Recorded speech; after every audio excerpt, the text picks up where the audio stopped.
இன்னொரு பதியம் பாடுறார், காப்பு திருத்தாண்டகம் அப்படின்னு ஒரு பதியம். இதுவும் திரு அதிகை வீரட்டானத்திலே பாடுகிறார். ஒவ்வொரு பாடலையும் அவன் காப்புக்களே காப்புக்களே என்று பாடுறார். இந்த பதிகத்துல பல்வேறு தலங்களை இணைத்து பாடுகிறார். அதிகை வீரட்டானம் மட்டுமல்ல, வெவ்வேறு திருத்தலங்களை இணைத்து பாடி இந்த தலங்களெல்லாம் நம்மை காக்கின்ற தலங்கள். எனவே அந்த பதிகத்துக்கு காப்பு திருத்தாண்டகம். நம்ம நிறைய பார்க்கிறோம். ஒரு குழந்தை பேருனா வலை காப்பு அப்படின்னு போறோம், ஒரு காப்பு கட்டுகிறோம். ஒரு திருமணம்னா ஒரு கையில ஒரு காப்பு செய்கிறோம். ஏன்?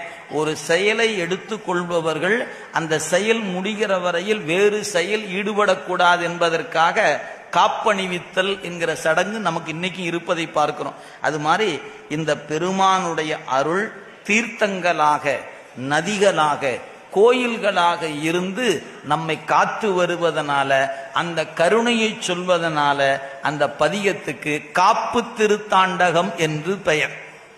இங்கே இருக்கும்போது பெருமானை போற்றி பரவுகிற நாவுக்கரசு பெருந்தகை இவ்வாறு அந்த திருத்தாண்டகத்தை காப்பு திருத்தாண்டகம் பாடுகிற. இதெல்லாம் திரு அதிகை வீரட்டானத்துல தங்கியிருந்த காலத்துல பாடிய பதிகங்கள்.